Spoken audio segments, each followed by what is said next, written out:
135ಕ್ಕೂ ಅಧಿಕ ಶಾಸಕರ ಬಲ ಹೊಂದಿರುವ ಸುಭದ್ರ ಸರ್ಕಾರವನ್ನ ಜನ ಆಯ್ಕೆ ಮಾಡಿದ್ದು 5 ವರ್ಷಗಳ ಕಾಲ. ಯಾವುದೇ ರೀತಿಯ ಅಡ್ಡಿ ಆತಂಕಗಳಿಲ್ಲದೆ, ಭಿನ್ನಾಭಿಪ್ರಾಯಗಳಿಲ್ಲದೆ ಜನರ ಅಭಿವೃದ್ಧಿ ಕಡೆಗೆ ಗಮನ ಕೊಟ್ಟು ಸರ್ಕಾರದ ಆಡಳಿತ ವ್ಯವಸ್ಥೆ ಸಾಗ್ಲಿ ಅಂತ ಹೇಳಿ. ಆದ್ರೆ ವಿರೋಧ ಪಕ್ಷಗಳು ಯಾವಾಗಿನಿಂದ ಸರ್ಕಾರ ಇಲ್ಲಿ ಸ್ಥಾಪನೆ ಆಯ್ತೋ ಆಗಿನಿಂದಲೂ ಕೂಡ ಸರ್ಕಾರ ಪತನವಾಗೋ ಬಗ್ಗೆ ಡೆಡ್ ಲೈನ್ ಗಳನ್ನ ಹಾಗೆ ಡೇಟ್ ಗಳನ್ನ ಫಿಕ್ಸ್ ಮಾಡ್ತಾ ಬರ್ತಾ ಇದ್ವು. ಇದೀಗ ಸರದಿ ಕಾಂಗ್ರೆಸ್ ಪಾಳ್ಯದ್ದೇ. ಕಾಂಗ್ರೆಸ್ ಪಾಳ್ಯದಿಂದಲೇ ಪ್ರತಿದಿನ ಒಬ್ಬೊಬ್ಬ ಶಾಸಕರು, ಸಚಿವರು ಆಪರೇಷನ್ ಕಮಲದ ಮೂಲಕ ಸರ್ಕಾರವನ್ನ ಬೀಳಿಸುವ ಪ್ರಯತ್ನ ಆಗ್ತಾ ಇದೆ ಅನ್ನೋ ಹೇಳಿಕೆಯನ್ನ ನೀಡ್ತಿದ್ದಾರೆ. ಆದ್ರೆ ಹೀಗೆ ಹೊರಬರ್ತಾ ಇರುವ ಕೈಪಾಳ್ಯದ ಹೇಳಿಕೆಗಳಲ್ಲೂ ಕೂಡ ತದ್ವಿರುದ್ಧ. ಒಬ್ರು ಹೇಳ್ತಾರೆ 50 ಕೋಟಿ, ಇನ್ನೊಬ್ರು ಹೇಳ್ತಾರೆ 100 ಕೋಟಿ, ಇನ್ ಕೆಲವರು ಹೇಳ್ತಾರೆ ಆಫರೇ ಬಂದಿಲ್ಲ. ಯಾರದ್ದು ಸತ್ಯ, ಯಾರದ್ದು ಮಿಥ್ಯ? ಅಸಲಿಗೆ ಸಿದ್ದರಾಮಯ್ಯ ನೇತೃತ್ವದ ಈ ಸುಭದ್ರ ಸರ್ಕಾರವನ್ನ ಬೀಳಿಸುವ ಸ್ಟ್ರೆಂತ್ ವಿರೋಧ ಪಕ್ಷವಾದ ಬಿಜೆಪಿಗಿದೆಯಾ? ಅದರ ಅವಶ್ಯಕತೆ ದೋಸ್ತಿ ಪಾಳೆಯಕ್ಕೆ ಇದೆಯಾ? ಅವಶ್ಯಕತೆ ಇದ್ರೂ ಕೂಡ ಪಾಸಿಬಿಲಿಟಿ ಇದೆಯಾ? ಚರ್ಚೆ ಮಾಡೋಣ. ಚರ್ಚೆ ಪ್ರಾರಂಭಕ್ಕೆ ಮುಂಚೆ ಇದೇ ವಿಚಾರಕ್ಕೆ ಸಂಬಂಧಪಟ್ಟ ಒಂದು ಬ್ರೇಕಿಂಗ್ ಅಪ್ಡೇಟ್ ಅನ್ನ ಗಮನಿಸಿ ಚರ್ಚೆ ಪ್ರಾರಂಭ ಮಾಡೋಣ. 50 ಅಲ್ವಂತೆ 100 ಕೋಟಿ ಆಫರ್ ಅಂತೆ. ಕಾಂಗ್ರೆಸ್ ಶಾಸಕರಿಗೆ ಬರ್ತಿದೆಯಂತೆ ಬಂಪರ್ ಆಫರ್ ಮೇಲೆ ಆಫರ್. ಖರೀದಿ ಮಾಡೋಕೆ ರೆಡಿ ಆಗ್ಬಿಟ್ಟಿದೆ ಬಿಜೆಪಿ ಟೀಮ್ ಅನ್ನೋ ಮಾತು. ಮುಟ್ಟಿದ್ರೆ ಹುಷಾರ್ ಅಂತ ಹೇಳಿ ಸಿದ್ದರಾಮಯ್ಯನವರು ಹೇಳಿದ್ರು. ಹಾಗೆ ಹೇಳಿದ ನಂತರವೂ ಕೂಡ ಆಪರೇಷನ್ ನ ಪ್ಲಾನ್ ನಿಂತಿಲ್ಲ ಅನ್ನೋ ಆರೋಪ ಕಾಂಗ್ರೆಸ್ ಪಾಳೆಯದು. ಕಾಂಗ್ರೆಸ್ ಶಾಸಕ ಗಣಿಗ ರವಿ ಮಾತಿನಿಂದ ಇದೀಗ ಮತ್ತೆ ಆಪರೇಷನ್ ನ ಹಲ್ಚಲ್ ಪ್ರಾರಂಭವಾಗಿದೆ.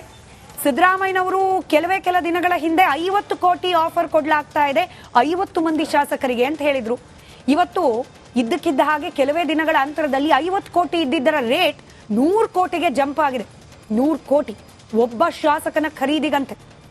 ಸಿದ್ದರಾಮಯ್ಯನವರ ಕಳೆದ ಕೆಲ ದಿನಗಳ ಹಿಂದಿನ ಮಾತು, ಗಣಿಗ ರವಿ ಅವರ ಇಂದಿನ ಮಾತು, ಎರಡನ್ನು ಕೇಳಿಸ್ಕೊಳ್ಳಿ, ಚರ್ಚೆ ಪ್ರಾರಂಭ ಮಾಡೋಣ. ಈ ಸಾರಿ ಈಗಾಗಲೇ ಮಾಡಿ ಸಿದ್ದರಾಮಯ್ಯ ಸರ್ಕಾರ ಕಿತ್ತಾಕಬೇಕು ಅಂತೇಳಿ 50 ಕೋಟಿ ರೂಪಾಯಿಗಳನ್ನು ಒಬ್ಬೊಬ್ಬ MLAಗೆ ಆಫರ್ ಮಾಡೋದು. 50 ಕೋಟಿ, 50 ಜನ MLAಗಳಿಗೆ 50 ಕೋಟಿ ಕೊಡ್ತೀವಿ ಅಂತ. ಎಲ್ಲಿಂದ ಬರ್ತದೆ ಈ ದುಡ್ಡು? ಅದರಿಂದ ಯಾವುದೇ ರೀತಿಯ ಬಿಜೆಪಿ ಮತ್ತು ಜನತಾದಳದವರ ಆಫರ್ಗೆ ನಮ್ಮ ಶಾಸಕರು ಬಲೆ ಬೀಳಲ್ಲ.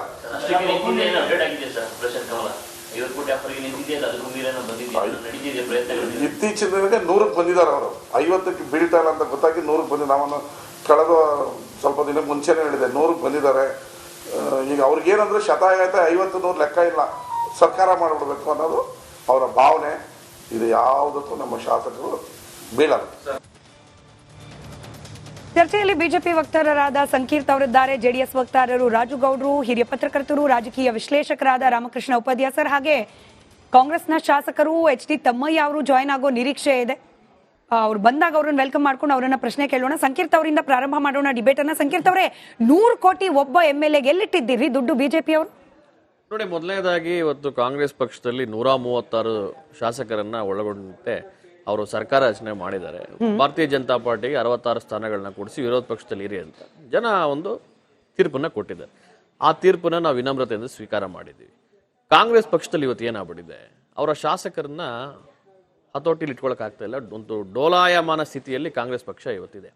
50 ಕೋಟಿ 100 ಕೋಟಿ ಅಂತ ಹೇಳ್ತಾರಲ್ಲ ಯಾರು ಗಣಿಗ ರವಿ ಅವರು, ಬಹುಶಃ ಇದು ನಿಜವಾಗ್ಲೂ ಪ್ರಜಾಪ್ರಭುತ್ವಕ್ಕೆ ಮಾಡೋ ಅವಮಾನ. ಅವ್ರನ್ನ ಬೆಲೆಯನ್ನ ಅವರು ಈ ರೀತಿ ಹರಾಜ್ ಹಾಕೋಬಾರ್ದು. ಮೊದಲನೇದಾಗಿ. ಎರಡನೇದು 50-100 ಕೋಟಿ ಅವ್ರ ಕ್ಷೇತ್ರಕ್ಕೆ ತಾಕತ್ತಿದ್ರೆ ಅನುದಾನದಲ್ಲಿ ಕೆಲಸ ಮಾಡಿ ತೋರಿಸ್ಬೇಕು. ಆ ತಾಕತ್ ಇವತ್ತಿಲ್ಲ. ಯಾಕೆ ಅಂದ್ರೆ ಸರ್ಕಾರ ದಿವಾಳಿ ಆಗಿದೆ, ಲಾಟ್ರಿ ಹೊಡಿತಾ ಇದೆ, ಸರ್ಕಾರದಲ್ಲಿ ದುಡ್ಡಿಲ್ಲ. ಇವರ ಒಂದು ಫೈನಾನ್ಷಿಯಲ್ ಇಂಡಿಸಿಪ್ಲಿನ್ ಇಂದ ಇಡೀ ರಾಜ್ಯ ಇವತ್ತು ಒಂದು ಕೆಟ್ಟ ಪರಿಸ್ಥಿತಿಗೆ ಹೋಗುವಂತ ಒಂದು ಸಂದರ್ಭ ನಮ್ಮಲ್ಲಿ ಎದುರಾಗಿದೆ. ಈ ರೀತಿ ಇರ್ಬೇಕಾದ್ರೆ ಆಮೇಲೆ ಅವರ ಇಬ್ರು ಶಾಸಕರು, ಒಂದು ತಮ್ಮಯ್ಯನವರು, ಐ ಥಿಂಕ್ ಅವ್ರೇನಾದ್ರು ಬಂದ್ರೆ ಬಹುಶಃ ಅವರೇ ಸ್ಪಷ್ಟೀಕರಣ ಕೊಡಬಹುದು ಅನ್ಸುತ್ತೆ. ನಮ್ಗೆ ಯಾವ್ದು ಅಂತ ಆಫರೇ ಬಂದಿಲ್ಲ ಅಂತಾರೆ. ಆಮೇಲೆ ಸಿದ್ದರಾಮಯ್ಯನವ್ರನ್ನ ಬಹುಶಃ ಇದು ಏನಾಗ್ತಿದೆ, ಕಾಂಗ್ರೆಸ್ ಪಕ್ಷದಲ್ಲಿರುವಂತ ಒಂದು ಆಂತರಿಕ ಕಚ್ಚಾಟ ಅವರಿಗೆ ಅದನ್ನ ಹೇಳಲಾರದೆ ಈ ರೀತಿ ಭಾರತೀಯ ಜನತಾ ಪಾರ್ಟಿ ಮೇಲೆ ಒಂದು ಡೈವರ್ಷನ್ ಟ್ಯಾಕ್ಟಿಕ್ಸ್ ಅನ್ನ ಮಾಡುವಂತ ಕೆಲಸ ಮಾಡ್ತಾರೆ. ಇವತ್ತು ವಕ್ಫ್ ಅನ್ನೋ ಒಂದು ಪಿಡುಗು ಎಲ್ಲರ ಕಡೆ ಇರ್ತದೆ. ವಾಲ್ಮೀಕಿ ನಿಗಮದ ಹಗರಣ, ಆಮೇಲೆ ಮೂಢ ಹಗರಣ ಮತ್ತೆ ಅಬಕಾರಿ ಹಗರಣ ಇವೆಲ್ಲವನ್ನು ಮತ್ತೆ ಆಡಳಿತ ಯಂತ್ರ ಸಂಪೂರ್ಣ ಕುಸ್ತಿರೋ ಕಾರಣಕ್ಕೋಸ್ಕರ ಇವೆಲ್ಲವನ್ನು ಸಂಪೂರ್ಣವಾಗಿ ಮುಚ್ಚಾಕಿ ಡೈವರ್ಷನ್ ಮಾಡೋ ಕಾರಣಕ್ಕೋಸ್ಕರ ಈ ರೀತಿ ಒಂದು ಆಪಾದನೆಗಳನ್ನ ಈ ಕಾಂಗ್ರೆಸ್ ಶಾಸಕರ ಮೂಲಕ ಕಾಂಗ್ರೆಸ್ನವರು ಮಾಡಿಸ್ತಾ ಇದ್ದಾರೆ. ಇದರಲ್ಲಿ ಯಾವುದೇ ಉರುಳಿಲ್ಲ. ಆಮೇಲೆ ಮುಖ್ಯಮಂತ್ರಿಗಳು ಒಂದು ಜವಾಬ್ದಾರಿ ಸ್ಥಾನದಲ್ಲಿ ಇದ್ದಾರೆ, ಗಣಿಗ ರವಿ ಕೂಡ ಒಂದು ಜವಾಬ್ದಾರಿಯುತ ಶಾಸಕರಿದ್ದಾರೆ. ಈ ರೀತಿ ಆರೋಪ ಮಾಡ್ಬೇಕಾದ್ರೆ ಯಾರು ಹೇಳಿದ್ರು, ಯಾರು ಬಂದು ನಿಮ್ಮನ್ನ ಅಪ್ರೋಚ್ ಮಾಡಿದ್ರು? ಇವತ್ತು ಮಾತ್ರ ಅಲ್ಲ ಅಲ್ವಾ ಸಂಕೀರ್ತ ಅವರೇ, ನಿಮಗೂ ಗೊತ್ತಿದೆ ಕಳೆದ ಕೆಲ ತಿಂಗಳ ಹಿಂದೆನೂ ಇಂಥದ್ದೇ ಒಂದು ಆರೋಪ ಮಾಡಿದ್ರು. ಆಪರೇಷನ್ ಕಮಲ ಸತತವಾಗಿ ಮಾಡೋ ಪ್ರಯತ್ನ ಆಗ್ತಿದೆ ಅಂತ ಹೇಳಿ. ಎನಿವೆ ಮಾತನಾಡಿಸ್ತೀನಿ. ನಮ್ಮ ಜೊತೆ ಎಚ್ ಡಿ ತಮ್ಮಯ್ಯ ಅವರು ಜಾಯ್ನ್ ಆಗಿದ್ದಾರೆ, ಶಾಸಕರು. ಸರ್ ನಮಸ್ಕಾರ, ಕಾರ್ಯಕ್ರಮಕ್ಕೆ ಸ್ವಾಗತ. ವೈಯಕ್ತಿಕವಾಗಿ ತಮಗೆ ಆಫರ್ ಬಂತೋ ಇಲ್ವೋ ಆ ಪ್ರಶ್ನೆಗೆ ಹೋಗೋಕ್ ಮುಂಚೆ ತಮ್ಮಯ್ಯ ಸರ್, ತಾವು ಕೂಡ ಸರ್ಕಾರದ ಒಂದು ಭಾಗವಾಗಿದ್ದೀರಿ, ಜನಪ್ರತಿನಿಧಿ ಇದ್ದೀರಿ. ಕಾಂಗ್ರೆಸ್ ಪಕ್ಷದ ಒಳಗೆ ಏನೆಲ್ಲ ಆಗ್ತಿದೆ ಅನ್ನೋದ್ರ ಬೆಳವಣಿಗೆಗಳ ಡೀಟೇಲ್ಸ್ ತಮಗೂ ರೀಚ್ ಆಗ್ತಾ ಇರುತ್ತೆ. ಮುಖ್ಯಮಂತ್ರಿಗಳೇ ಹೇಳ್ಬಿಟ್ಟಿದ್ದಾರೆ 50 ಕೋಟಿ ರೆಡಿ ಮಾಡ್ಕೊಳ್ತಿದ್ದಾರೆ ತಲಾ ಶಾಸಕರಿಗೆ ಅನ್ನೋ ಲೆಕ್ಕದಲ್ಲಿ ಆಪರೇಷನ್ ಕಮಲಕ್ಕೆ ಅಂತ. ಹೌದಾ? ಆಪರೇಷನ್ ಕಮಲದ ಪ್ರಯತ್ನ ಆಗ್ತಿರೋದು ನಿಜಾನಾ?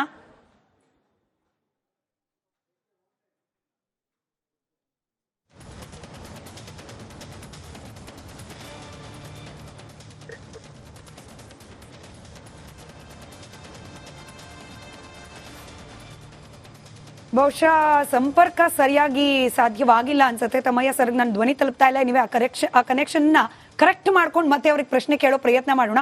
ರಾಜುಗೌಡ್ರೆ, ನೋಡಿ, ಒಬ್ಬ ರಾಜ್ಯದ ಮುಖ್ಯಮಂತ್ರಿಗಳು ಹೇಳಿದ್ದು, ಗಣಿಗ ರವಿ ಅವ್ರ ಶಾಸಕರು ಅವರು ಈಕ್ವಲಿ ರೆಸ್ಪಾನ್ಸಿಬಲ್ ಅವ್ರು ಆಡೋ ಮಾತುಗಳಿಗೆ. ಬಟ್ ಸ್ಟಿಲ್ ಒಬ್ಬ ಮುಖ್ಯಮಂತ್ರಿ ಬಾಯಲ್ಲಿ 50 ಕೋಟಿ ಆಫರ್ ಅಂತ ಬರುತ್ತೆ, ಅದು 3-4 ದಿನ ಆಗೋಷ್ಟೊತ್ತಿಗೆ 100 ಕೋಟಿ ಆಗುತ್ತೆ. ನಿಜಕ್ಕೂ ಇಂಥದ್ದೊಂದು ಪ್ರಯತ್ನ ಆಗ್ತಾ ಇದೆಯಾ? ಪ್ರಜಾಪ್ರಭುತ್ವ ವ್ಯವಸ್ಥೆಗೆ ಮಾರಕ ನಿಜವಾಗ್ಲೂ ಇಂಥದ್ದೇನಾದ್ರೂ ಪ್ರಯತ್ನ ಆಗ್ತಾ ಇದ್ರೆ? ಪ್ರಯತ್ನಕ್ಕಿಂತ ಮುಂಚೆ ನಾವಿಲ್ಲಿ ಯೋಚನೆ ಮಾಡಬೇಕಾದಂಥ ವಿಚಾರ, ಮೊನ್ನೆ ಸಿದ್ದರಾಮಯ್ಯನವ್ರ ಮೇಲೆ ಕಂಪ್ಲೇಂಟ್ ಕೊಟ್ಟಂಥ ವ್ಯಕ್ತಿ ಕೃಷ್ಣ ಅವ್ರನ್ನ ಇವರು ಗಡಿಪಾರ್ ಮಾಡಿ ಅಂತ ಕಂಪ್ಲೇಂಟ್ ಕೊಟ್ಟು ಆತನ ಮೇಲೆ FIR ಮಾಡ್ತಾರೆ. ಇವ್ರದೇ ಪಕ್ಷದ ಗಣಿಗ ರವಿ ಅವರು ಈಗಾಗಲೇ 6 ತಿಂಗಳು ಮುಂಚೆನೆ ನನಗೆ ಇಷ್ಟಕ್ಕೆ ಆಫರ್ ಮಾಡಿದ್ರು ಅಂತ ಹೇಳ್ತಾರೆ.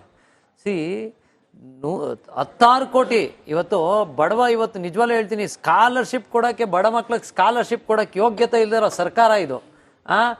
SC ST ಹುಡುಗರು ಸ್ಕಾಲರ್ಶಿಪ್ ಕಿತ್ಕೊಂಡು ತಿಂದಿರೋಂಥ ಸರ್ಕಾರ. ಅಂಥ ಸರ್ಕಾರದಲ್ಲಿ MLAಗಳು 50 ಕೋಟಿ 100 ಕೋಟಿ ಮಾತಾಡ್ತಾ ಇದಾರಲ್ಲ, ಏನ್ ಮಾಡ್ತಾ ಇದ್ದೀರಿ ಸಿದ್ದರಾಮಯ್ಯನವರೇ? ಎಲ್ಲೋ ಕೂತ್ಕೊಂಡು ಗಾಳಿ, ನಿಮ್ ಕೈಲಿ ಎಲ್ಲ ಆಡಳಿತ ಕೊಟ್ಟಿದ್ದಾರೆ ಜನ. ಒಂದು ಕೇಸ್ ಮಾಡಿ, ಸಿಕ್ಕಿದಕ್ಕೆಲ್ಲ ಕೇಸ್ ಮಾಡ್ತೀರಿ, ಸಿಕ್ಕಿದಕ್ಕೆಲ್ಲ SIT ಮಾಡ್ತೀರಿ. ಯಾರನು ಅಂದ್ರೆ ಸಾಕು ಅದಕ್ಕೊಂದು SIT. ಸಿದ್ದರಾಮಯ್ಯನವರು ಮಾತನಾಡಿದ್ದಾರೆ, ಅದನ್ನೇ ಹೇಳ್ತಾ ಇರೋದು. ನಿಮ್ಗೆ ಯಾರು ಆಫರ್ ಮಾಡಿದಾರೋ, ಹೆಂಗ್ ಆಫರ್ ಮಾಡಿದಾರೋ, ಎಲ್ಲ ಆಫರ್ ಮಾಡಿದಾರೋ. ಈಗ ಯಾರೇ ಆಫರ್ ಮಾಡಿದ್ರು, ಒಂದು ನಿಮ್ ಮನೆಗೆ ಬರ್ಬೇಕು, ನಿಮ್ ಯಾವ್ದೋ ಒಂದ್ ಜಾಗದಲ್ಲಿ ಮೀಟ್ ಮಾಡ್ಬೇಕು, ಮತ್ತೆಲ್ಲೋ ಅಥವಾ ನಿಮಗೆ ಫೋನಿನ ಮುಖಾಂತರನಾರು ಮಾಡ್ಬೇಕು. ಎಲ್ಲದಕ್ಕೂ ತನಿಖೆ ಮಾಡಕ್ ಅವಕಾಶ ಇದೆ. ನೀವು ಮನ್ಸು ಮಾಡಿದ್ರೆ ಯಾರ್ದು ಬೇಕಾದ್ರೆ ಫೋನ್ ರೆಕಾರ್ಡ್ ಎತ್ಕೋತೀರಿ, ಯಾರ್ಯಾರು ಏನೇನ್ ಮಾಡ್ತಾ ಇದಾರೆ ಎಲ್ಲ ಇಂಟೆಲಿಜೆನ್ಸ್ ರಿಪೋರ್ಟ್ ತಗೋತೀರಿ. 6 ತಿಂಗಳಿಂದ ನಿಮ್ ಶಾಸಕರೊಬ್ಬರೇ ನನ್ಗೆ 50 ಕೋಟಿಗೆ ಆಫರ್ ಬಂದೈತೆ ಅಂತ ಶಾಸಕ ಗಣಿಗ ರವಿ ಅವ್ರು ಹೇಳಿದ್ರು ಕೂಡ ನೀವು ಮೈ ಮರ್ತ್ ಕೂತಿದ್ದೀರಾ ಅಂದ್ರೆ ಇದು ಅಪ್ಪಟವಾದ ಸುಳ್ಳು. ಯಾಕೆಂದ್ರೆ ನಾಳೆ ದಿನ ನಿಮ್ ಶಾಸಕರು ಹೋಗ್ಬಿಟ್ರೆ ನಿಮ್ ಸರ್ಕಾರ ಬಿದ್ದೋಗ್ತದೆ. ಅದನ್ನಾದ್ರೂ ಯೋಚನೆ ಮಾಡಿ, ಯಾರು ಆಫರ್ ಕೊಟ್ಟವ್ರೆ ಅವ್ರ ಮೇಲೆ ಒಂದು ಕೇಸ್ ಫೈಲ್ ಮಾಡೋದು ಬೇಡವಾ? ಅಲ್ಲ, ಸುಳ್ಳು ಹೇಳಿ ಪ್ರಯೋಜನ ಏನಿದೆ ರಾಜಗೌಡ್ರೆ? ಇವಾಗ ಸುಳ್ಳು ಹೇಳ್ತಿದ್ದಾರೆ ಸಿದ್ದರಾಮಯ್ಯನವರು ಹಾಗೆ ಅವ್ರ ಶಾಸಕರು ಅಂತಂದ್ರೆ ಇಂಥದ್ದೊಂದು ಸುಳ್ಳು ಹೇಳಿ ಆಗೋದೇನಿದೆ?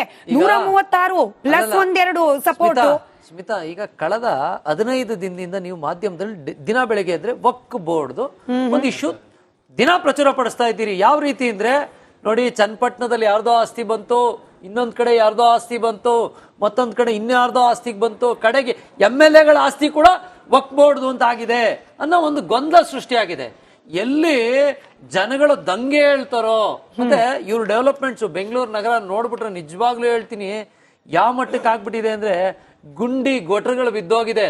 ಪಾಪ ಶಾಸಕರು, ನಮ್ಮ ಜಯನಗರ ಶಾಸಕರು ಪಾಪ ಯಾವ ಮಟ್ಟಕ್ಕೆ ಇನ್ನೇನ್ ಕಾಲಿಡಿಬೇಕನ್ನೋ ಅನ್ನೋ ಲೆಕ್ಕಕ್ಕೆ ಅವ್ರನ್ನ ತಂದು ನಿಲ್ಸ. ಅವ್ರಿಗೆ ಇವತ್ತಿಂದ ಸರ್ಕಾರ ಶುರುವಾಗಿ ಇಷ್ಟು ದಿನ ಆದ್ರೂ ಅವ್ರಿಗೊಂದು ಅನುದಾನ ಕೊಡದಲೆ ಪಾಳೆಗಾರಿಕೆ ಮೆರಿತಾ ಇರುವಂತ ಈ ದುಷ್ಟ ಸರ್ಕಾರ ಯಾವತ್ತು ಎಲ್ಲಿ ಎಳು ಬೀಳುತ್ತೋ ಅನ್ನೋ ಒಂದು ಆತಂಕ ಸಿದ್ದರಾಮಯ್ಯನವ್ರಿಗೆ ಶುರುವಾಗಿದೆ.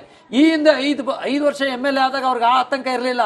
ಯಾಕೆಂದ್ರೆ ಅವತ್ತು ಸುಭದ್ರ ಆಡಳಿತ ಕೊಡಕ್ ಹೊರಟಿದ್ರು, ಇವತ್ತು ಭ್ರಷ್ಟ ಆಡಳಿತ ಕೊಡಕ್ ಹೊರಟಿದ್ದಾರೆ. ಅವರೇ ಮೂಡಾ ಕೇಸ್ನಲ್ಲಿ 67 ಕೋಟಿ ಕೇಳ್ತಾರೆ ಆಸ್ತಿ. ಅವರ ಪಡ್ಕೊಂಡಂತ, ಅಕ್ರಮವಾಗಿ ಪಡ್ಕೊಂಡಂತ ಸೈಟಿನ ವಿಚಾರವಾಗಿ ಪಾಪ ಹಣದ ಹಪಾಹಪಿತನ ಇವತ್ತು ಕಾಂಗ್ರೆಸ್ಗೆ ಯಾವ ಮಟ್ಟಕ್ಕೆ ಬಂದ್ಬಿಟ್ಟಿದೆ ಅಂದ್ರೆ, ಅವರಷ್ಟಕ್ಕೆ ಅವರೇ ಅವ್ರನ್ನ ರೇಟ್ ಕಟ್ಕೊಂಡು ಏರ್ಸ್ಕೊಂಡು ಹೋಗ್ತಾ ಇದ್ದಾರೆ. ನೋಡಿ, ತಮ್ಮಯ್ಯನಂತ ಒಬ್ಬ ಒಳ್ಳೆ MLA ಅವರು ನಿಜವಾಗ್ಲೂ ಇವತ್ತು ಸತ್ಯವಾದ ವಿಚಾರಗಳನ್ನ ಮಾತಾಡಿದ್ದಾರೆ, ನನ್ಗೆ ಯಾರು ಆಫರ್ ಮಾಡಿಲ್ಲ ಅಂತ. ಗಣಿಗ ರವಿ 3 ಸತಿ ಮಾಡಿದ್ದಾರೆ. ನಿಜವಾಗ್ಲೂ ಇವತ್ತು ಇದ್ರ ಮೇಲೆ ಒಂದು ಚಾರ್ಜಸ್ ಆಗ್ಲೇಬೇಕು. ಕೋಟಿ ನೋಡ್ರಿ, ಒಬ್ಬ ಬಡವ 10 ಲಕ್ಷದ ಮೇಲೆ ನೀವು ಬ್ಯಾಂಕ್ಗೆ ಹಾಕಿದ್ರೆ 50 ಸತಿ ಪ್ರಶ್ನೆ ಮಾಡುವಂತ ಸರ್ಕಾರಗಳು, ಇನ್ಕಮ್ ಟ್ಯಾಕ್ಸ್, ಇಡಿ ಮತ್ತೆ ಇದೇ ಸರ್ಕಾರಗಳು ಪ್ರಶ್ನೆ ಮಾಡ್ತವೆ. 10 ಲಕ್ಷ 20 ಲಕ್ಷ 50 ಲಕ್ಷ 50 ಕೋಟಿ ಅಂದ್ರೆ ಅದೇನ್ ಕಳ್ಳಪುರಿ ಅಲ್ಲ ರೀ. 100 ಕೋಟಿ ಆಫರ್ ಮಾಡಿದಾರಂತ್ರಿ. 100 ಕೋಟಿ ತಗೊಂಡು ರವಿ ಗಣಿಗ ಎಲ್ಲಿರ್ತಾರ್ರಿ? ಈಗ ಒಂದ್ ಕೊಡೋರು ಯಾರು? ನಿಮ್ ಪಕ್ಕ ಕೂತಿದ್ದಾರೆ ಬಿಜೆಪಿ ಪಕ್ಷದವರು, ಅವ್ರು ಕೊಡಕ್ ರೆಡಿ ಇದ್ದಾರೆ, ಅದು ಪ್ರಶ್ನೆ. ಅಲ್ಲ, ಈಗ ಆಲ್ರೆಡಿ ಏನ್ ಮಾಡ್ತಾರೋ ಸತಿ ಹೇಳ್ಕೊತಾವ್ರಲ್ಲ, ಇಂಡೈರೆಕ್ಟ್ ಆಗಿ ಅವ್ರಿಗೆ ರೇಟ್ ಕಟ್ಕೊತಾ ಇದಾರೆ. ನಾನು 100 ಕೋಟಿ ಬೆಲೆ ಬಾಳ್ತಾ ಇದ್ದೀನಿ ಅಂತ.